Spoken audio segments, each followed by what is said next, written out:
Hello learner, my name is Ruchi Gupta. Welcome to my channel Ruchi eco classes for UGC NET. इस video में हम जो है मनी सप्लाई के बारे में पढ़ेंगे। मनी सप्लाई क्या होता है, उसके कॉन्सेप्ट और उसके डिफिनेशन से रिलेटेड जो है चीज़ें करेंगे। जैसा कि आपको पता है, मनी सप्लाई में हमारे जो मनी सप्लाई के जो है मॉनेटरी एग्रीगेट्स के बारे में पूछता है, M1, M2, M3 और M4। ठीक, पहले जो हमारा जब 1998 के पहले हमारा जो मॉनेटरी एग्रीगेट होता था वो M1, M2, M3, M4 होता था। ठीक, लेकिन जब हमारा YV रेड्डी आए और उन्होंने जो है चेंजेस लाया मॉनेटरी एग्रीगेट में, तो हमारा M0, M1, M2 और M3 हुआ। ठीक, तो ये सारी चीज़ें कैसे हुई, मनी सर्कुलेशन में क्या होता है, मनी सप्लाई क्या होती है, हाई पावर्ड मनी क्या होती है, फिर हमारा जो है कि मनी सप्लाई क्या, उसका फार्मूला क्या होता है, जैसा कि आपको पता है सारे पूछते हैं। लिक्विडिटी एग्रीगेट्स क्या होता है। ठीक, तो ये सारी चीज़ें हम जो है करेंगे। मोस्ट IMP पार्ट है, तो आप जो है वीडियो को जो है लास्ट तक देखिए और जो है कि वीडियो पसंद आए तो चैनल को लाइक करें, शेयर करें, सब्सक्राइब करें। तो स्टार्ट करते हैं मनी सप्लाई कि मनी सप्लाई क्या होती है। ठीक, तो the money supply is the total value of money available in an economy at a point of time. तो मनी सप्लाई जो होती है, टोटल वैल्यू ऑफ मनी जो कि इकोनॉमी में एक पर्टिकुलर पॉइंट ऑफ टाइम पे जो अवेलेबल होती है, उसे हम मनी सप्लाई कहते हैं। यहाँ पे आप एक चीज़ जान लीजिए, अगर आपको पूछता है कि मनी सप्लाई हमारा कौन सा वेरिएबल है, स्टॉक वेरिएबल या फ्लो वेरिएबल, तो आप यहाँ पे देखेंगे particular point at a time पे, तो ये हमारा जो है स्टॉक वेरिएबल हो गया। ठीक, ये हमारा जो है स्टॉक वेरिएबल हो गया। इसीलिए हम जो है मनी सप्लाई को also known as money stock, क्योंकि ये एक स्टॉक वेरिएबल है, हम इसको मेजर करते हैं particular at a point of time पे। ठीक, तो ये हमारा जो है मनी सप्लाई को हम मनी स्टॉक भी बोलते हैं। अब हमारा जो है डिफिनेशन ऑफ मनी सप्लाई, तो हम एज अ सिंपल वर्ड में अगर जाने तो हमारी जो इकोनॉमी में जितनी मनी जो है सर्कुलेट होती है, उससे जो है हम मनी सप्लाई कहते हैं। ठीक, जैसे आपने एक ग्रेसम का लॉ सुना होगा कि जो अच्छी मुद्रा होती है वो ख़राब मुद्रा को बाहर कर देती है। ठीक, यानी कि जो गुड मनी जो है होती है अच्छी, वो पेपर मनी जो है ख़राब, जो कि ख़राब होती है। जैसे कि आप ये समझिए, जैसे कि कभी कभी हमारी जो है करेंसी जो होती है वो न्यू करेंसी होती है और पूरी जो है एक सीक्वेंस में होती है नंबर में, तो लोग उसे जो है अपने पास रख लेते हैं। ठीक, और उसे जो है एक जगह जैसे कहीं भी रख लेते हैं और उसको खर्च नहीं करते, तो वो जो है हमारी जो सर्कुलेशन से धीरे धीरे बाहर हो जाती है। तो वही चीज़ है यहाँ पे। ठीक, तो जो सर्कुलेशन में होती है वही हमारी मनी सप्लाई होती है। ठीक, तो यहाँ पे जो है कि हमने आपको बता दिया। अब यहाँ पे जो है कि मनी सप्लाई को जो है हम C+D से दिखाते हैं, currency with public demand deposit with the banks. ठीक, मनी सप्लाई का आपको फार्मूला पूछे तो मनी सप्लाई इक्वल्स टू होता है C+D। ठीक, अब money supply is measured and express using different monetary aggregate like M1, M2, M3 and M4। ये हमारा जो है 1998 से पहले है। जैसा कि आपको पता होगा कि पहले हम जो है ब्रॉड मनी को एज M4 देखते थे, लेकिन अब हम जो है RBI ने इसे हटा करके M3 को जो है ब्रॉड मनी कर दिया है, M1 को जो है हमारा नैरो मनी कर दिया है, और M0 हमारा जो है मॉनेटरी सप्लाई बेस होता है, मनी सप्लाई का जो बेस है वो हो जाता है। ठीक, तो term like narrow money and broad money are also use to denote money supply. ठीक, यानी कि M1 जो होता है हमारा नैरो और ये M4 जो है हमारा ब्रॉड मनी। ठीक, तो यहाँ पे M4 को हमने हटा दिया, वो जो है हम बाद में देखेंगे। मनी सप्लाई इन लेमैन टर्म्स, यानी लेमैन है उनके अकॉर्डिंग जो है मनी सप्लाई क्या है, total stock of money circulating in an economy, यानी कि जो मनी सप्लाई जो है इकोनॉमी में सर्कुलेट हो रही है उसे हम जो है मनी सप्लाई कहेंगे या टोटल स्टॉक मनी कहेंगे। ठीक, मनी स्टॉक कहेंगे। In the most simple language money supply is currency in circulation plus deposit in commercial bank, यानी कि आपका जो है C+OD, करेंसी जो है होल्ड बाई जो पब्लिक एंड जो डिपॉजिट है हमारा वो कॉमर्शियल बैंक। ठीक। तो यहाँ पे money supply include deposit generated in the banking system resulting from a multiplier effect. Multiplier effect कैसे काम करता है वो हम आगे करेंगे। तो मनी सप्लाई, जैसे कि आपका 100 रुपीज़ किसी ने इन्वेस्टमेंट किया, तो ये मल्टीप्लायर इफेक्ट के थ्रू किस तरह कितना हो जाता है। ठीक। तो जैसे कि आपको पता, आपके मन में ये सवाल उठता होगा ना कि हम बैंक में इतना जमा करते हैं, वो हमें भी इंटरेस्ट रेट देता है, फिर वो खुद सबको बोरोइंग भी, मतलब जो लोग जमा करते हैं उनको भी इंटरेस्ट रेट देता है, फिर सब वो दूसरों को बारो भी करता है, तो वो कैसे मनी क्रिएशन करता है, ये तो सवाल आता होगा ना, क्योंकि जब आप पढ़ाई करते होंगे तो सवाल तो आएगा ही आएगा। ठीक। तो मनी क्रिएशन कैसे होता है, तो ये मल्टीप्लायर इफेक्ट के थ्रू ही होता है। जब हमारे बैंक में जो है मल्टीप्लायर इफेक्ट कैसे काम करता है, मैं आपको नेक्स्ट में आगे बताऊँगी। ठीक। तो करेंसी का जो है सर्कुलेशन में होने का क्या मतलब है, यानी जो कोइन और पेपर करेंसी है, जो लगातार इकोनॉमी में वेलोसिटी ऑफ मनी, जो कि मतलब कि एक पर्सन से दूसरे पर्सन, दूसरे से तीसरे, तीसरे से चौथे, वो लगातार घूम रही है, उसे सर्कुलेशन ऑफ मनी कहते हैं, यानी करेंसी इन सर्कुलेशन कहते हैं। जैसे कि आपने किसी से कुछ ख़रीदा, फिर सामने वाला वो बंदा जाके किसी से कुछ ख़रीदता है, फिर उसी पैसे से कोई और कुछ ख़रीदता है, तो ये मनी जो है सर्कुलेशन जो है इंक्रीज होती जा रही है। ठीक। तो ये हमारा जो है मनी सर्कुलेशन हो गया। ठीक। अब हम जो है कि इसमें मनी सर्कुलेशन में वही हमारा सप्लाई का आ जाएगा, बैंक वाला, और यहाँ पे ये पब्लिक वाला। ठीक।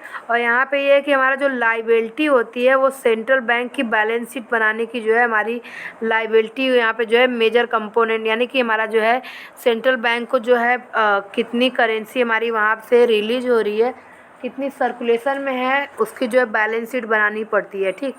फिर अब हम जो है पढ़ते हैं मनी एग्रीगेट के बारे में, कि मनी एग्रीगेट होता क्या है। Standard measure of money supply in there are two type of money, central bank money, M0, यानी कि ये जो है हमारी मनी सप्लाई होती है। मनी सप्लाई जो होती है हमारी, उसी को M0 मॉनेटरी बेस कहते हैं, money supply base.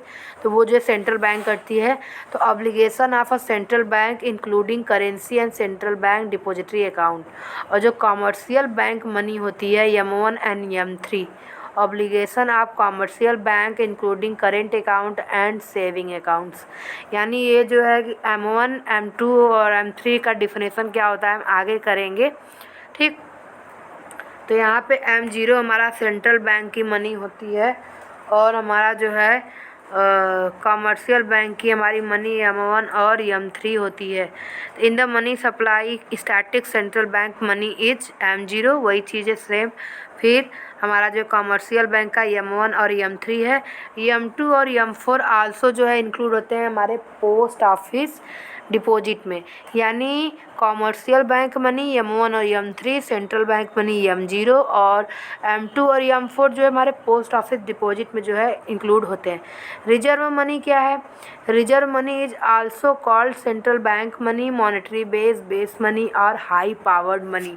High powered money यानी कि H=C plus RR plus ER। High powered money यानी currency with the public reserve ratio और एक्सचेंज रेशियो। ठीक। ये हमारा होता है। ठीक।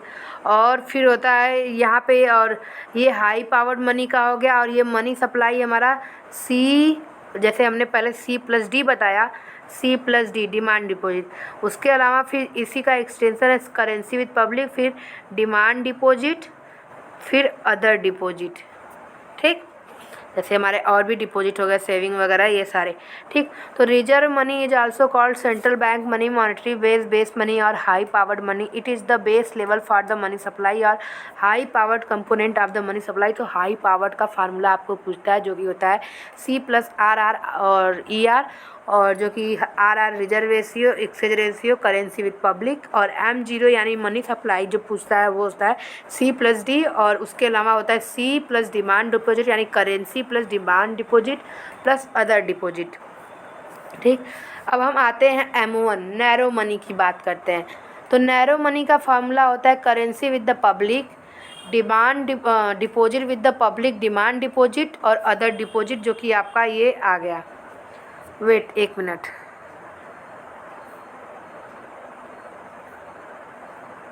हाँ, तो ये जो M0 वाला है ये मनी सप्लाई C+D हो गया। जब इसका एक्सटेंशन ही होता है डिमांड डिपॉजिट और अदर डिपॉजिट, तो ये वाला पार्ट M1 होता है। ठीक, M1 होता है।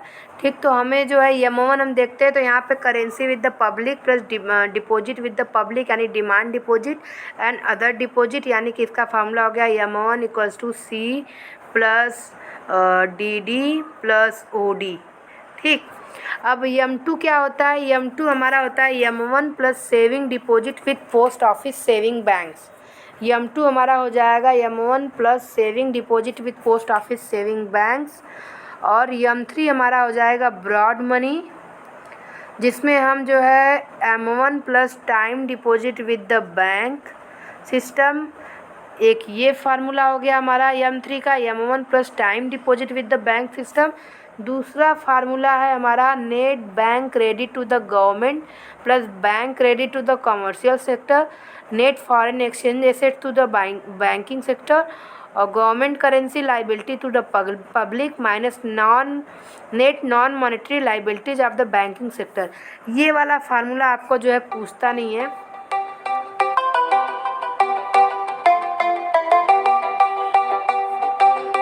ये वाला फार्मूला पूछता है आपका तो M1 plus time deposit with the banking system.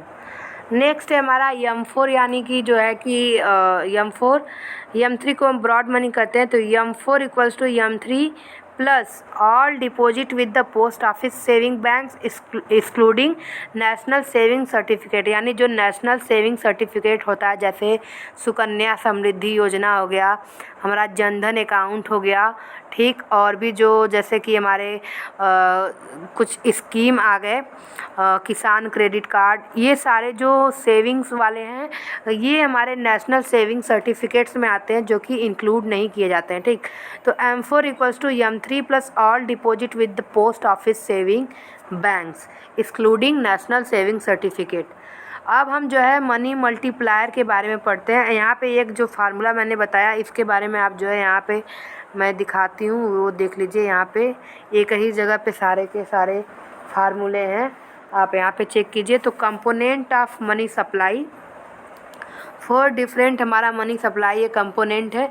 यहाँ पे M1 equals to C plus DD plus OD। आप इसका चाहे तो स्क्रीनशॉट ले लीजिए ताकि आपको जो है आसानी रहे। M2 equals to M1 plus deposit with post office saving bank and M3 equals to M1 plus time deposit with bank. M4 equals to M3 all deposit with the post office saving organisation excluding national saving certificate. तो ये आपका जो है formula हो गया। अब हम जो है मनी मल्टीप्लायर के बारे में बात करते हैं। तो जो मनी मल्टीप्लायर